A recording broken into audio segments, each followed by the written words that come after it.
Yo soy la doctora Carolina Ballarino, desde hace muchos años estoy en este curso y habitualmente doy esta charla de patología. Bueno, siempre es bueno empezar a partir del planteo de uno o algún caso clínico. Entonces, en este caso hablamos de Erika. Erika tiene 55 años, la internan en nuestro hospital, yo trabajo en el hospital militar. Ella presentaba fiebre y edema con dolor en el brazo izquierdo de una semana de evolución. Se diagnostica al ingreso una trombosis. Erika es una fumadora severa y 2 meses previos a la internación se le diagnostica un derrame pleural y pericárdico. Realizó un tratamiento, ella hace en ese momento una consulta con un médico de su barrio, es bastante reticente a las consultas médicas y la medican con furosemida, carvedilol y losartán. Y 3 semanas previas a esta hospitalización, ella refiere que deja de fumar y que a partir de ese momento empieza con poliuria y polidipsia que eran severas, que la despertaban, que le complicaban la vida diaria. Entonces se constata una diuresis de 10 litros con una densidad urinaria baja y una anatremia de 146. Y cuando íbamos a iniciar el estudio, progresa su derrame pericárdico, evoluciona mal, es pasada a unidad coronaria y se tiene que realizar un drenaje percutáneo.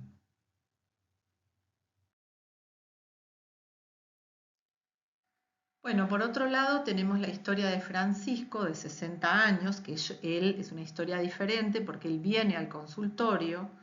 Francisco es un suboficial retirado que se compró un camioncito de fletes y realizaba fletes diariamente y refería poliuria y polidipsia de aproximadamente 40 días de evolución. Lo tenía como bastante claro porque estaba como un poco enojado, diciendo que se conocía todos los baños de las estaciones de servicios de Buenos Aires, que él había notado esta diferencia más o menos repentina, y que había medido lo que orinaba y eran más de 10 litros. Bueno, las alteraciones de los fluidos corporales se encuentran entre los problemas más comúnmente encontrados en la clínica. Es muy diferente, nos tenemos que ubicar si es un paciente internado, si es un paciente ambulatorio, pero hay diferentes enfermedades que pueden alterar estos mecanismos que finamente están equilibrados y que controlan la ingesta y la salida de agua del cuerpo y de los solutos.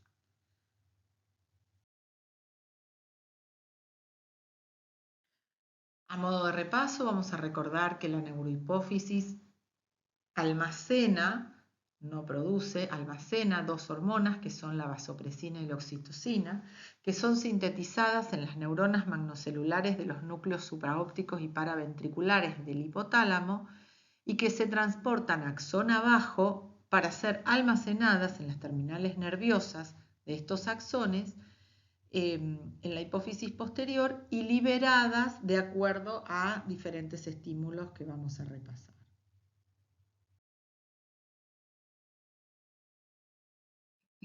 La vasopresina es una hormona que tiene la función de mantener una cantidad adecuada de agua corporal mediante el control de la diuresis, que normalmente se libera en forma pulsátil siguiendo un ritmo circadiano, con una máxima secreción durante la noche, lo que permite una menor diuresis y un mejor descanso.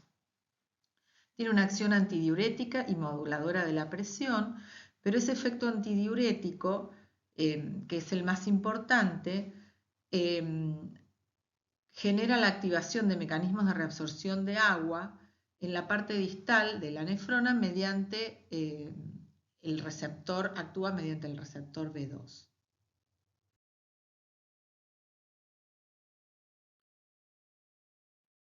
La homeostasis del agua corporal está regulada básicamente por la ingesta de agua, que depende principalmente de la sed, y la excreción urinaria modulada, que está, digamos, regulada fundamentalmente por la vasopresina.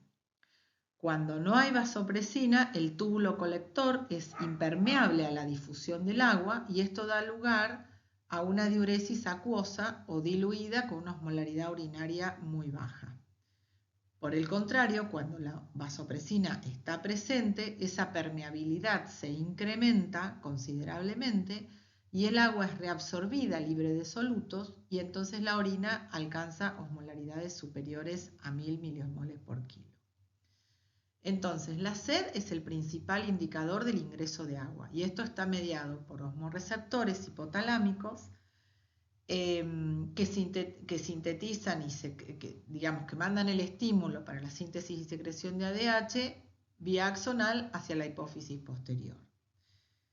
También existen, y estas variaciones responden a cambios muy pequeños en la osmolaridad. También existen estímulos no osmóticos como las náuseas, el dolor, la hipotensión, pero en ese caso es mediado por varoreceptores que se localizan en el corazón derecho, en la aurícula izquierda, y que responden a cambios que tienen que ser más significativos, o sea, tiene que haber una caída significativa de la presión o del volumen corporal para que estos receptores se activen. Entonces, como dijimos, la ADH actúa sobre el receptor B2 en el riñón, incrementa la expresión de canales de aquaporina 2 y de esta manera se reabsorbe más cantidad de agua.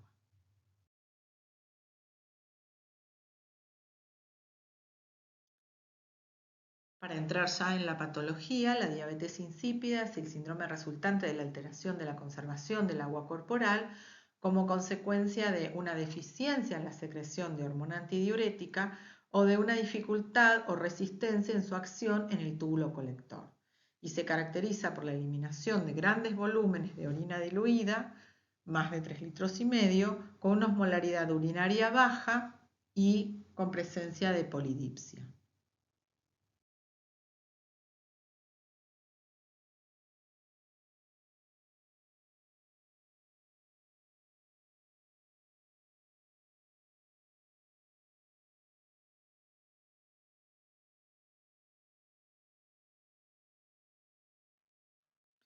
Durante muchísimos años, la diabetes insípida se la conoció como diabetes insípida de origen central o de origen nefrogénica cuando era renal. Pero en el año 2022, un grupo de expertos se reunió debido a que se habían producido errores en el tratamiento clínico cuando los enfermeros, los proveedores de atención médica, digamos, confundían diabetes insípida con diabetes mellitus. Entonces, este panel internacional de expertos recomendó cambiar el nombre a deficiencia de vasopresina y digamos, la que llamábamos antes diabetes insípida central, y a resistencia a la vasopresina, la anteriormente llamada nefrogénica. Esta recomendación hoy por hoy está respaldada por 8 sociedades endocrinas de endocrinología internacionales y recientemente fue incorporada al Sistema Internacional de Clasificación de Enfermedades en términos clínicos, por lo que deberíamos adoptar estos nombres en lo sucesivo.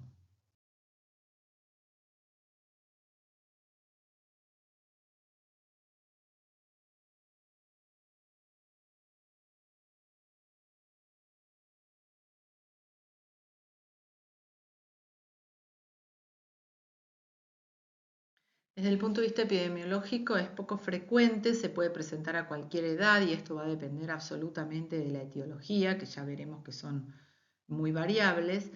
Tiene una igual prevalencia en hombres y mujeres y es muy rara. Bueno, yendo a las distintas formas, la diabetes insípida, antiguamente llamada central, actualmente deficiencia de vasopresina, se refiere al déficit parcial o total de la secreción de esta hormona y es debida a la destrucción o pérdida de las neuronas magnocelulares del hipotálamo o, más frecuentemente, a la disrupción del transporte axonal hipotálamo-hipofisario. Por otro lado, tenemos la diabetes insípida nefrogénica, actualmente llamada resistencia a ABP, que mayormente las causas son adquiridas, sobre todo por drogas, la más frecuente es el litio.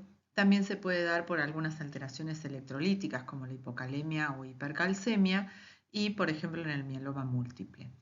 Esto se produce cuando el riñón no responde a la secreción de la, digamos, a la acción de la hormona, perdón, que está presente, pero no responde a la acción de la misma.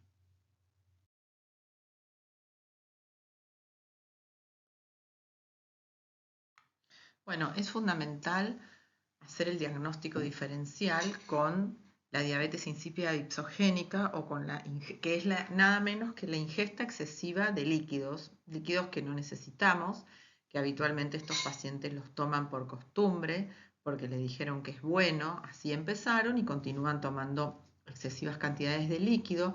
Raramente se produce por un trastorno del mecanismo de la sed, donde la sed sensa a un umbral diferente y realmente los pacientes perciben sed y por eso toman líquido, pero en general suele asociarse a trastornos emocionales o psiquiátricos, se dan hasta un 20% de los esquizofrénicos. Estos pacientes no suelen despertarse de noche a tomar líquido por sed y sencillamente hay que hacer el diagnóstico diferencial, el diagnóstico adecuado para reducir la ingesta de líquidos, ya que si administráramos desmopresina, llevaríamos estos pacientes a la...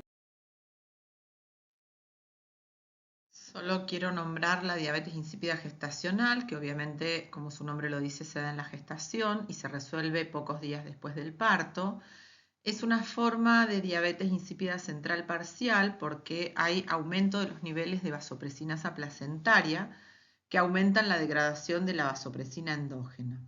Entonces, esto, digamos, cuanto más grande es la placenta, más actividad de esta enzima, por lo cual se da en el tercer trimestre en general del embarazo, cuando se resuelve el embarazo a las pocas semanas y tiene respuesta satisfactoria al tratamiento con desmopresina, quizás en dosis más. Bien, en cuanto a la clínica, lo primero, lo predominante es la poliuria hipotónica, o sea, la emisión de grandes volúmenes de orina muy diluida. Es una orina casi como el agua, la osmolaridad urinaria está disminuida, así como la densidad urinaria, y esto puede acompañarse de polaquiuria, nicturia, enuresia. El otro síntoma dominante es la polidipsia, que es una sed intensa, compensadora, generada por la poliuria, que suele ser más intensa durante el día, pero persiste en la noche, interrumpiendo el sueño. Puede haber preferencia por agua fría. Y cuando a esto se le suma disfunción de los osmorreceptores, o sea que no hay sensación de sed, es una situación. Y finalmente a lo previo se suman las manifestaciones por hiperosmolaridad, donde por un lado tenemos que la deshidratación puede llevar a disminución de peso, hipotensión, acidosis tubular renal, y por otro las manifestaciones neurológicas como irritabilidad, alteración de la personalidad, alteraciones cognitivas y ya más en una situación. Ante la presencia del síndrome poliuria-polidipsia, lo primero que hay que hacer es realmente confirmar si estamos frente a una verdadera poliuria, o sea, más de 3 litros, 3-4 litros de acuerdo al peso del paciente. Si no es esa cantidad de orina, se descarta tanto la deficiencia, la resistencia, inclusive la polidipsia primaria.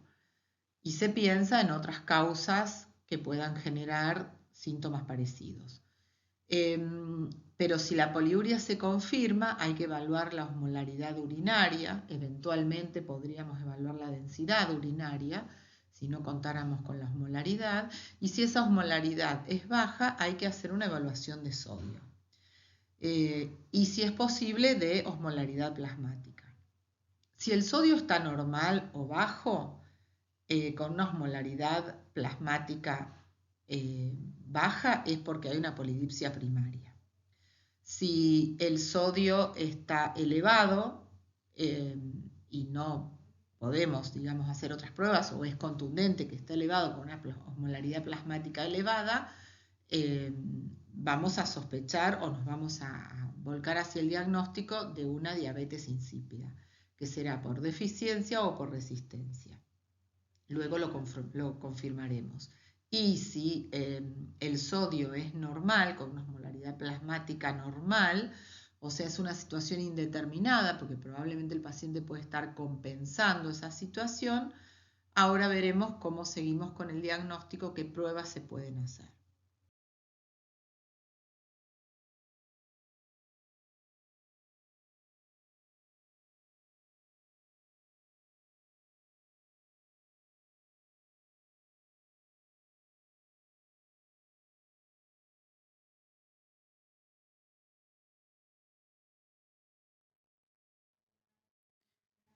Por ahora en el país tenemos la posibilidad de hacer pruebas indirectas, que es la vieja prueba de restricción hídrica combinada con la administración de desmopresina. Esto se utiliza en una primera etapa, en la fase de restricción hídrica, para confirmar que es una verdadera diabetes insípida, deficiente o resistente, y en una segunda etapa, cuando se administra desmopresina, es para clasificarla si es central o deficiente o nefrogénica o resistente. Entonces, en una primera etapa se genera la restricción hídrica, que es indicarle al paciente que de 4 a 8 horas previas al inicio de la prueba restrinja absolutamente el ingreso de líquidos. Eso lo debe hacer en su casa, y luego concurra al hospital, al lugar donde vamos a hacer la prueba. Al inicio se mide en lo posible osmolaridad plasmática y urinaria, se evalúa el ionograma y la densidad urinaria, se pesa y se controla la presión arterial del paciente, y luego, manteniendo la restricción hídrica, se realiza esto, por lo menos la medición del volumen y la densidad urinaria, el peso y la presión arterial, en forma horaria hasta llegar al momento de la suspensión de la prueba.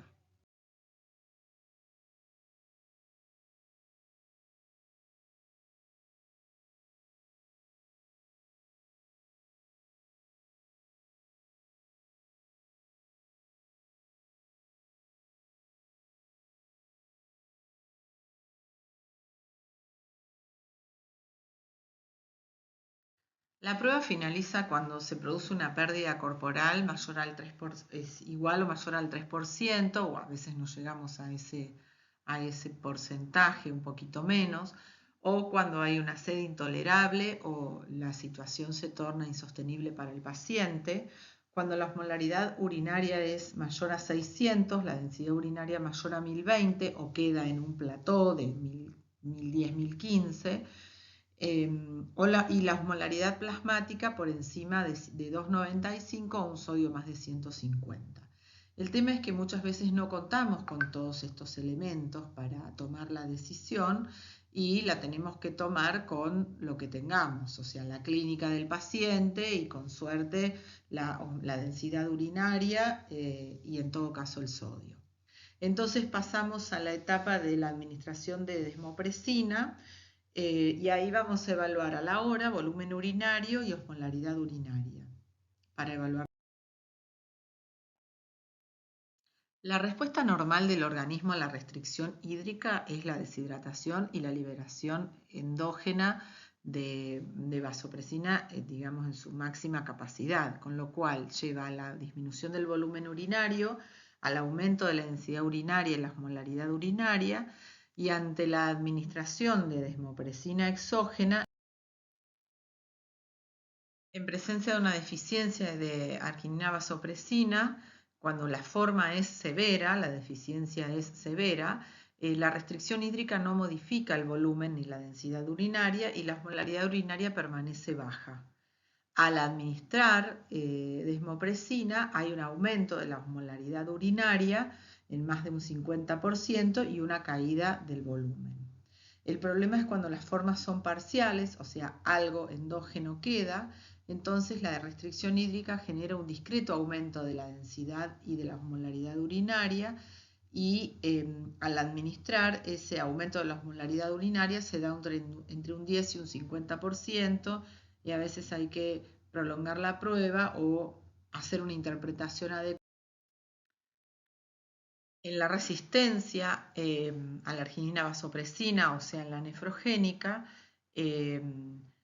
Al haber esta resistencia, no se produce, digamos, la concentración de los electrolitos con la restricción hídrica, no hay aumento de la osmolaridad urinaria. En la polidipsia primaria, donde la secreción de arginina vasopresina es normal, el problema es que si esta es de larga data, puede arrojar resultados no claros por inhibición funcional de la vasopresina, que hace mucho tiempo que no recibe su estímulo natural, endógeno. Entonces es necesario prolongar esta prueba para recién ahí lograr la caída del volumen urinario, el aumento de la osmolaridad urinaria, y si administramos vasopresina no va a haber un aumento de la osmolaridad y no va a llevar a otra cosa a largo plazo que a la hiponatremia.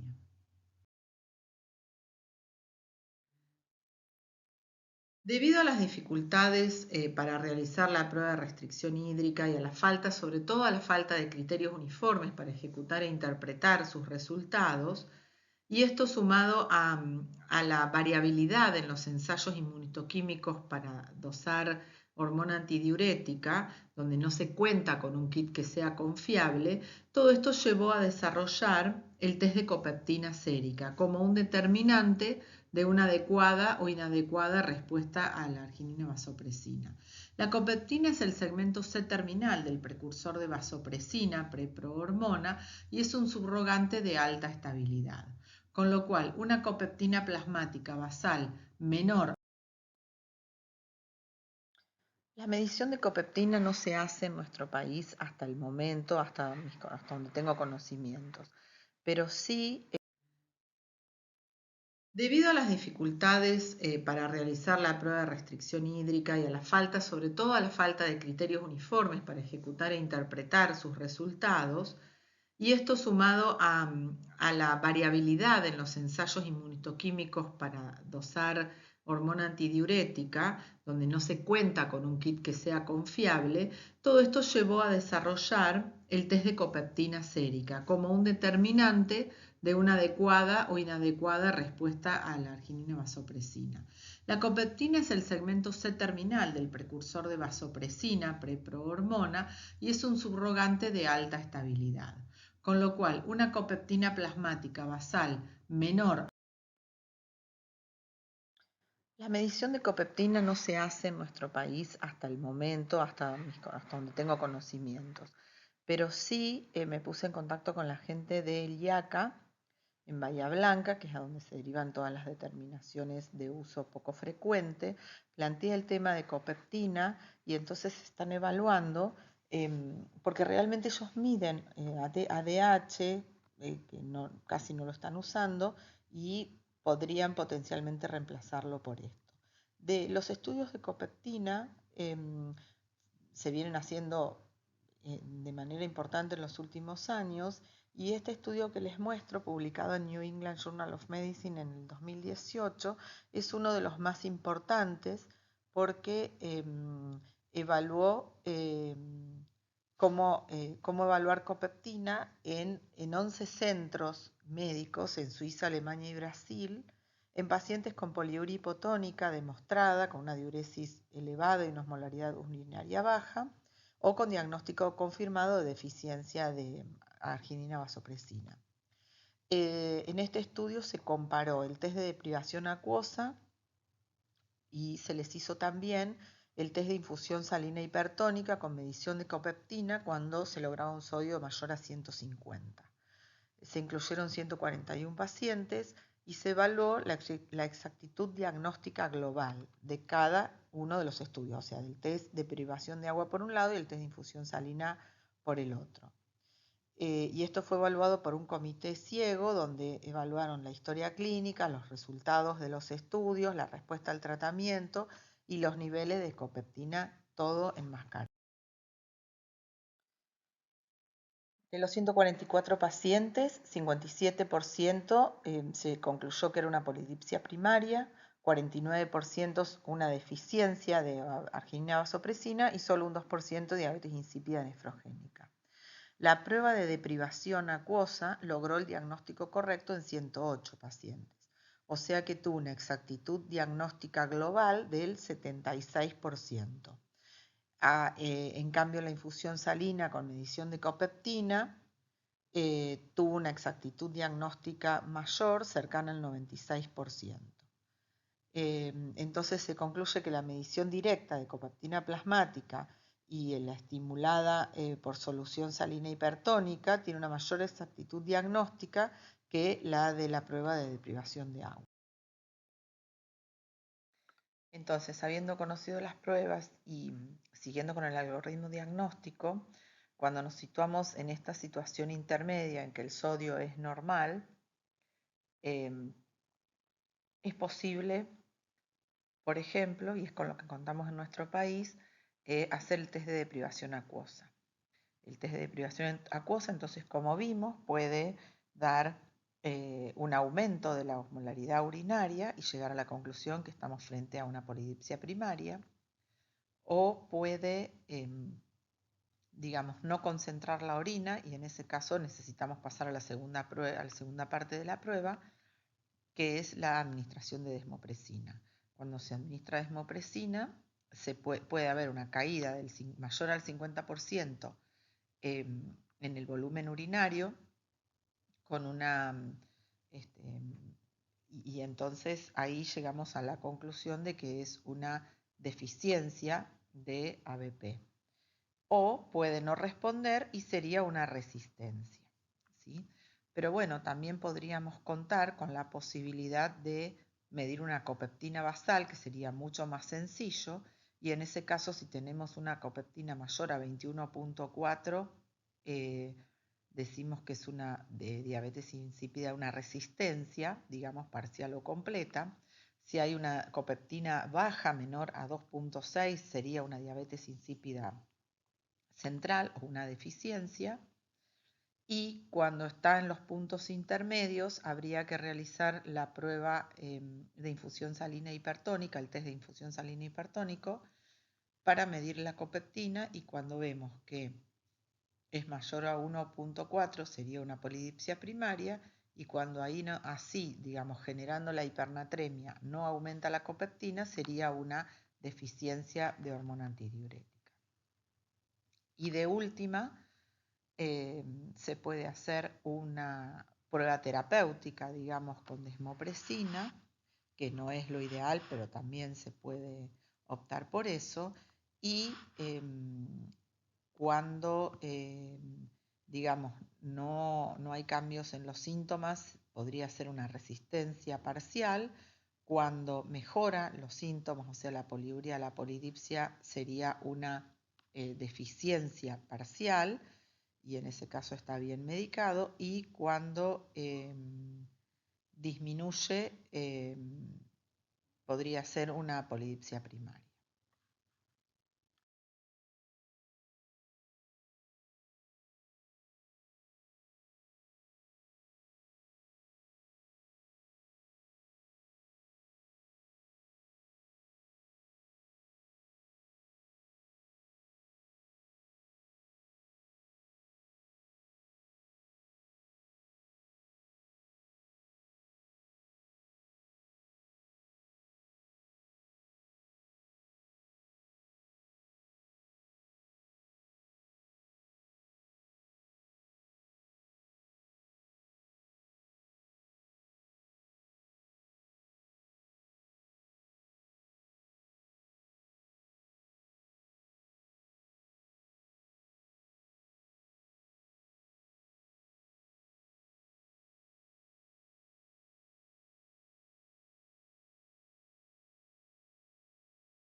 Volviendo a nuestras historias, ¿qué hacemos con Francisco y con Erika? Erika realmente tenía una diuresis muy elevada, eh, más de 300 mililitros hora en 3 horas consecutivas, estaba en unidad coronaria, un sodio mayor a 143 con una densidad urinaria baja.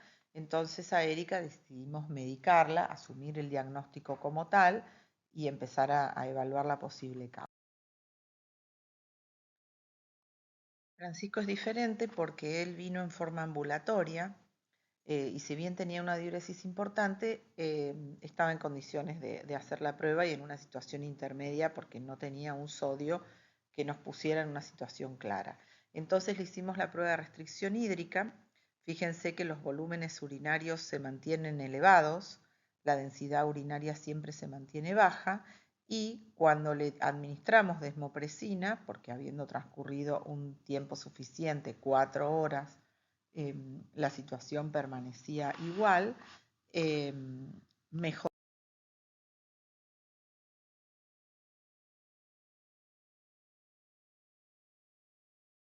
Esta es una prueba realizada en un paciente con una polidipsia primaria, donde vemos que el volumen cae con la restricción y si bien luego se mantiene, la densidad urinaria va aumentando progresivamente.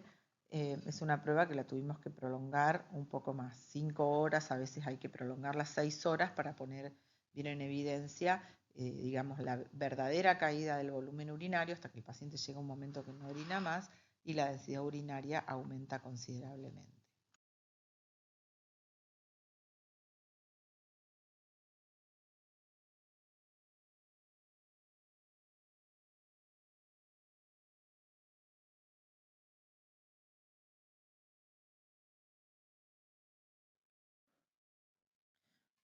Bueno, hasta acá tenemos el diagnóstico de que hay una deficiencia de hormona antidiurética y cuáles podrían ser las posibles causas de esto. Bueno, hay que investigar el antecedente de una injuria o un traumatismo, como una cirugía o una radioterapia. Pensar en la posibilidad de neoplasias primarias en la región celular, como craneofaringioma, meningioma, germinoma, mucho menos un adenoma hipofisario o una metástasis de mama, pulmón, ¿sí? Cuando una imagen celular debuta con digamos, con diabetes insípida, tenemos que orientarnos mucho más a cualquiera de estas lesiones más que a un adenoma hipofisario.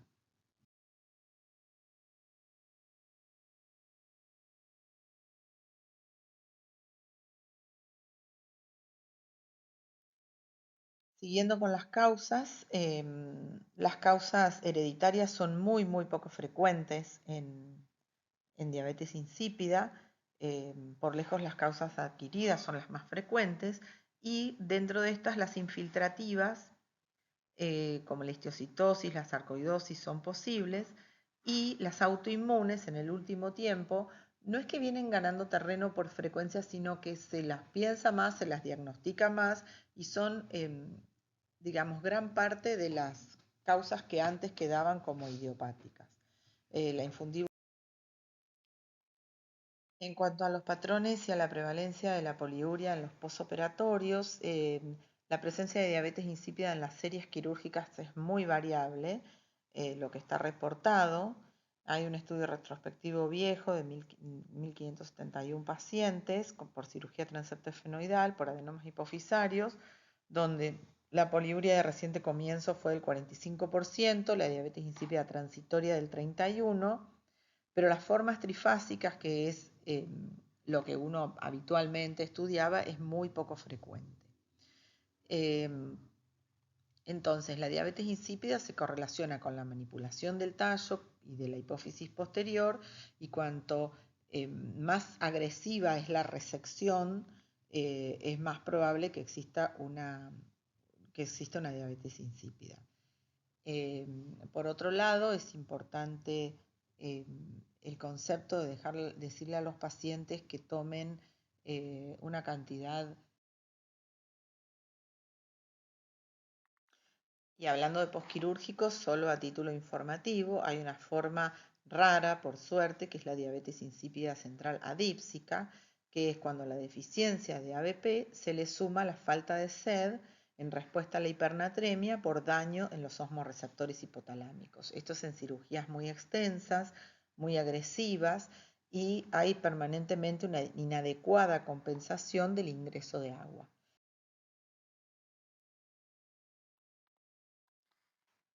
Entonces, después de realizar el diagnóstico de deficiencia de ABP, es importante evaluar la causa y planificar el tratamiento adecuado. Entonces, ¿cómo evaluamos la causa? Bueno, por un lado con imágenes, resonancia magnética. Por supuesto hay que evaluar la función hipofisaria para ver si hay algún otro eje comprometido y tratar de evaluar si existe la presencia de una enfermedad sistémica.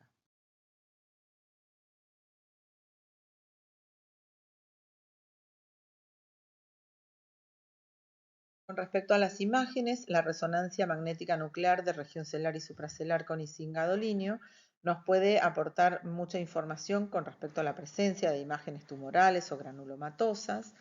La ausencia de señal hiperintensa en la hipófisis posterior es lo característico de la diabetes insípida, pero no nos da diagnóstico de causa.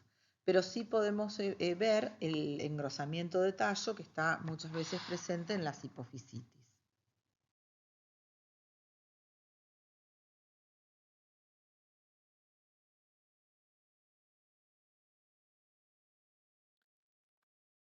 Solo a modo de recordatorio, acá vemos cómo con la flecha naranja, cómo se ve la imagen hiperintensa de la hipófisis posterior en un corte sagital, y en el de al lado la ausencia de la misma.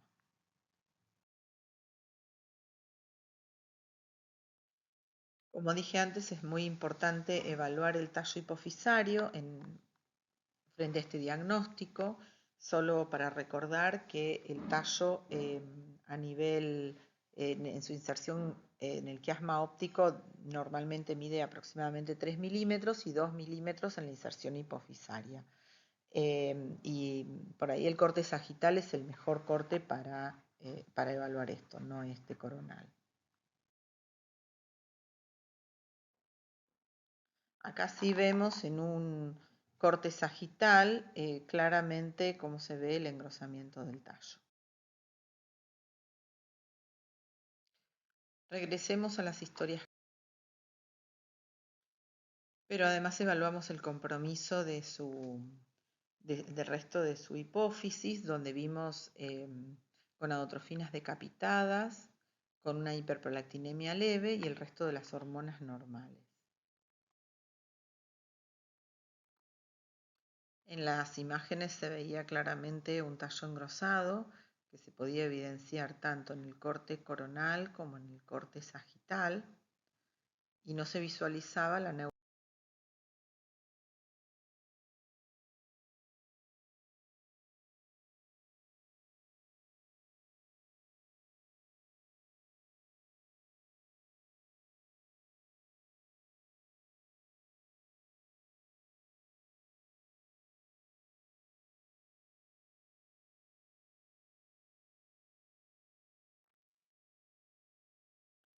Se realiza una biopsia de un ganglio cervical, el cual estaba reemplazado el tejido normal estaba reemplazado por linfocitos atípicos y metástasis de carcinoma, que con la inmunohistoquímica se determinó que era un adenocarcinoma de pulmón y una leucemia linfática crónica.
En cambio, Francisco sí tuvimos oportunidad de estudiarlo.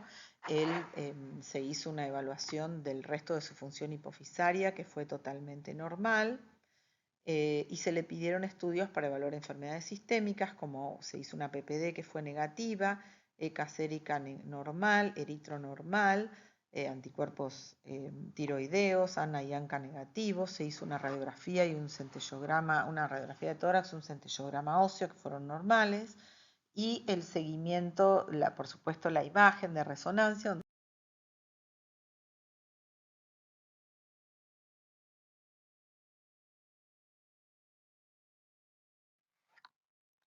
Bueno, yendo finalmente al tratamiento, la indicación de tratamiento es con desmopresina, que es el análogo sintético con un gran efecto antidiurético, mucho más que con despreciable, digamos, acción vasopresora. Esto se presenta en inyectables, en viales inyectables, en spray intranasal, en comprimidos y en comprimidos sublinguales que se usan sobre todo en los niños. La dosis habitual de los comprimidos, que es lo que más frecuentemente usamos, es de 0,1 a 0,2 miligramos 2 a 3 veces por día. En general, el tratamiento es individualizado, ¿sí?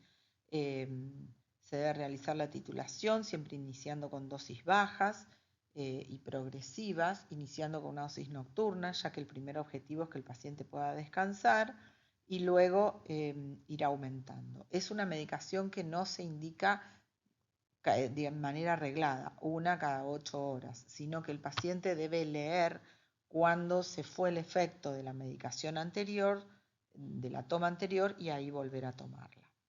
Es importante en este sentido educar al paciente a que debe beber solo si tiene sed, ya que a diferencia de las personas con hipófisis posterior indemne, los pacientes que reciben desmopresina, que tiene una larga acción, no pueden incrementar rápidamente su excreción urinaria para compensar este incremento en los fluidos, si lo hubieran tomado, como lo hacen un paciente, una persona habitualmente.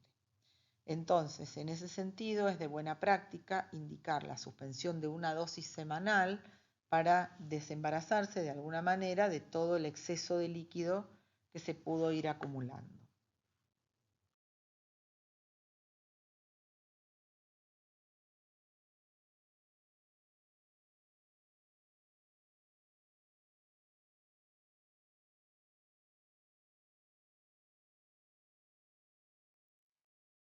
Entonces, en cuanto al manejo crónico de esta patología, si es una forma leve, se puede indicar la libre ingesta de agua, como suele ocurrir a veces en los postquirúrgicos donde, digamos, no hay una deficiencia completa. El objetivo es controlar la poliuria con el mínimo riesgo de hiponatremia por retención acuosa, que es la complicación más frecuente de la ingesta de esta medicación. Entonces, lograr una diuresis adecuada, que el paciente pueda descansar bien y que se adapte a esta situación. Educar, como dije antes, el paciente es fundamental en este sentido.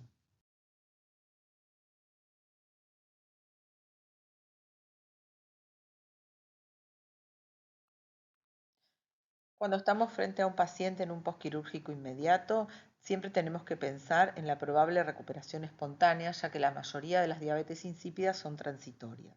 Entonces, una conducta expectante y solo medicar si es necesario es de buena práctica. A los pacientes se les permite beber de acuerdo a la sed que tengan y se va evaluando la anatremia, la diuresis, la densidad urinaria y la osmolaridad urinaria. Si hay una poliuria persistente, más de 24 a 48 horas, asociado a hipernatremia, más de 45, ahí se considera el tratamiento con desmopresina. Muchas veces hay una diuresis elevada, pero porque el paciente se está desembarazando de todo el líquido que le pusieron durante la cirugía y sobre todo en las terapias intensivas. Bajar la dosis, bajas dosis de desmopresina subcutánea. Para finalizar, me pareció importante mostrarles esta guía donde se evalúan pacientes que ya tienen diagnóstico de diabetes insípida y que pueden intercurrir con diferentes situaciones. Entonces, si es un paciente, son todos pacientes ya diagnosticados. Si el paciente ingresa, tiene una internación y está orientado con un Glasgow normal, debe tener libre acceso al agua y recibir la desmopresina según las indicaciones habituales. No es de buena práctica suspender la administración de desmopresina ni nada. Si el paciente está inconsciente o es incapaz de manejar su ingreso de líquidos, hay que evaluar el sodio. Si este es normal, debe recibir la misma cantidad de líquidos que un paciente sin diabetes insípida, más la desmopresina según sus indicaciones. Ahora, si el paciente está en mal estado general por intercurrencias o ingresó por una diabetes insípida descompensada, hay que evaluar el estado de hidratación, el ionograma y la función renal, y si hay hipernatremia con depresión de volumen, el mismo debe ser restaurado con agua libre o con solución de cloruro de sodio, siempre evaluando el sodio cada 4 horas durante esta reposición de fluidos, y administrar desmopresina en forma endovenosa o subcutánea para en los pacientes que hay una excesiva. Muchas gracias por su atención y espero que esta presentación haya sido de utilidad.